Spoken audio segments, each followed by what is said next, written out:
وبركاته. نحمده ونصلي على رسوله الكريم. أما بعد، أعوذ بالله من الشيطان الرجيم. بسم الله الرحمن الرحيم. اقرأ باسم ربك الذي خلق، خلق الإنسان من علق.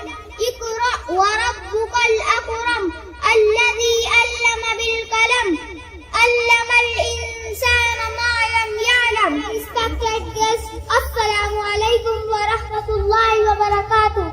Today my topic is importance of education. Allah subhanahu wa ta'ala has given the man knowledge, which has made him superior to other living beings in knowledge and education. As Allah subhanahu wa ta'ala said in the Holy Quran, "Allama al-insana ma lam ya'lam." In fact, education is the inheritance of the prophets. The first revelation of the Holy Quran was Iqra, which means read.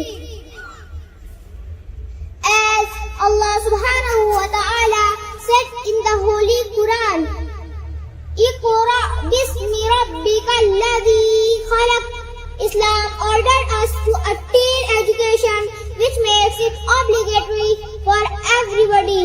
To seek as much education is to enable him to differentiate between right and wrong, allowed and forbidden, as Prophet Muhammad sallallahu alaihi wasallam said in the Hadith, "Talabul ilmi farizatun ala kulli Muslim." Now that we live in a modern era, we need to give a complete attention to accurating education, as it is the modern age of science and technology, where new discoveries take place with every passing day.